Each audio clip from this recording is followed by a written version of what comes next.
Peledakan diri seorang keabadian dewa. Selama Han Ling Chuang dapat menahannya, kekuatannya pasti akan cukup untuk menghancurkan ruang dan menyelamatkannya. Karena kamu sudah bertindak, kamu harus bertindak lagi. Jangan biarkan rekanmu ini lolos. Lin Jie tiba-tiba menatap Li Shen. Keduanya berkontak mata dan mengangguk. Meskipun Han Ling Chuang tidak bisa mendengar, dia seharusnya sudah menduga bahwa keduanya akan bergabung untuk menghadapinya. Dari sudut pandangan manapun, ini adalah jalan buntu. Xiaoyan di sisi lain tanpa acuh tak acuh.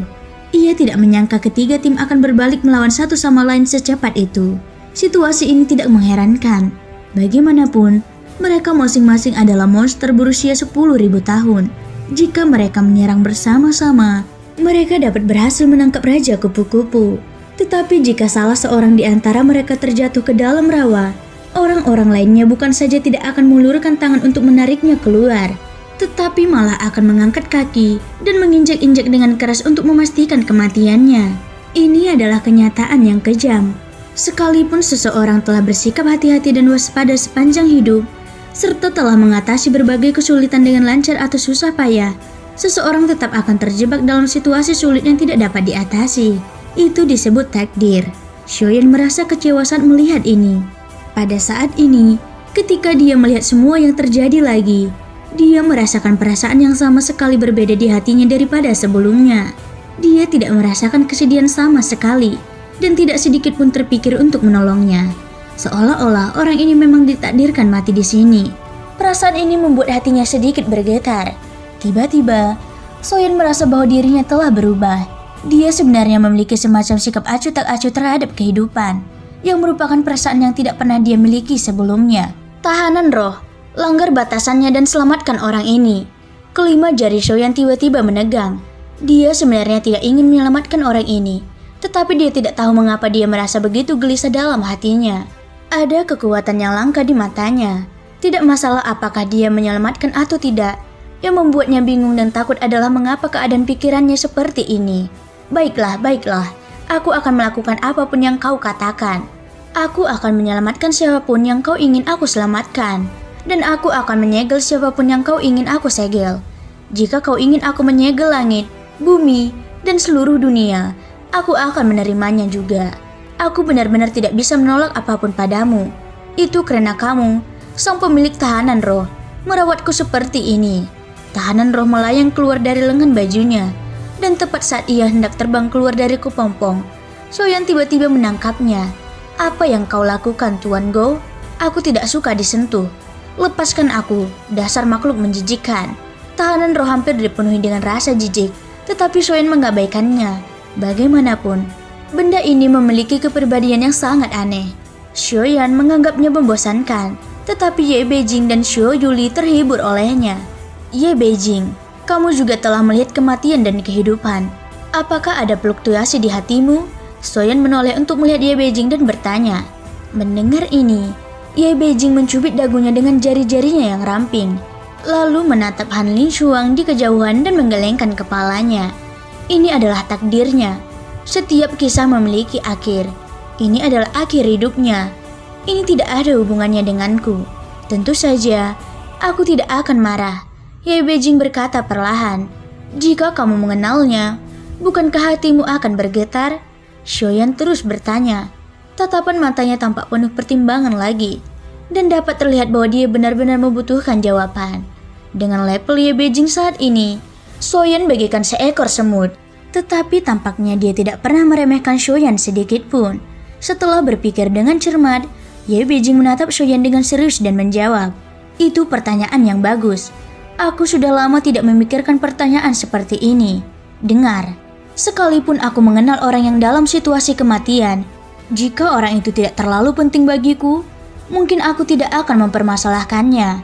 Xiaoyan menunjukkan ekspresi serius, dan Ye Beijing sepertinya melihat apa yang sedang dipikirkannya. Apakah kamu merasa aku berbeda dari sebelumnya? Ye Beijing tiba-tiba bertanya. Perkataan Ye Beijing tepat sekali tentang apa yang dipikirkan Xiaoyan saat ini. Xiaoyan lalu berkata, sepertinya begitu.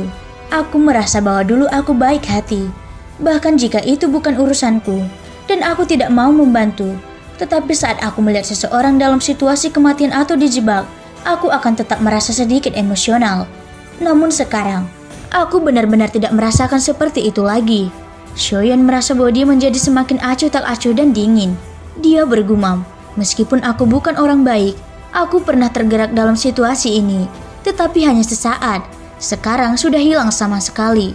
Ye Beijing tiba-tiba berkata, kupikir kau berbeda karena ini. Secara logika, bagi seseorang dengan tingkat kekuatan sepertimu, keilahian mereka akan lebih kuat daripada kemanusiaan mereka. Dan apa yang disebut kebaikan mereka akan hampir hilang sepenuhnya. Bukan berarti keilahian membuat orang jahat atau membuat orang kuat mengabaikan kehidupan. Faktanya, itu karena ketika kamu melihat esensi kehidupan, tidak ada perbedaan antara yang baik dan yang jahat. Ini tentang memahami bahwa setiap orang atau setiap kehidupan memiliki makna keberadaan atau cara kematiannya sendiri. Tidak ada yang istimewa tentang hal itu. Ye Beijing dengan sabar menjelaskan kepada Shoyan yang membuat Shoyan berpikir keras. Dia berbeda dari Ye Beijing dan dia tidak setuju dengan pernyataan tersebut. Namun, Shoyan tidak membantah apapun. Jadi dia hanya memikirkannya sedikit. Sebelum kembali ke Senshi, Shoyan belum pernah melihat perasaan ini. Ditambah dengan ketidakpedulian terhadap kehidupan dan apa yang terjadi pada Cailin, meskipun sangat menyakitkan saat ini, tampaknya dia memiliki ketenangan yang cepat. Jika itu dirinya yang dulu, itu pasti mustahil. Shoyan memang telah berubah, dengan perubahan halus pada temperamennya. Shoyan memikirkan kapan dia berubah dan segera membuat kesimpulan berdasarkan waktu. Mungkinkah setelah pertempuran dengan klon Rotshu, Nirvana Dewa Abadi memungkinkanku memiliki kekuatan bertarung yang pernah dimiliki Jusang? Dan ini adalah harga yang harus kubayar secara logika. Sifat keilahian ini sama sekali bukan milikku. Ini bukan aku. Memang benar bahwa semua kehidupan di dunia ini memiliki takdirnya masing-masing. Tetapi selama aku melihatnya, aku termasuk dalam takdir mereka. Dan mereka termasuk dalam takdirku. Jadi apa yang disebut pembentukan takdir itu semuanya ada dalam pikiranku. Saat Shoyan berbicara dan berpikir, seberkas cahaya muncul di depan matanya. Dia tampak sedang memikirkan sesuatu.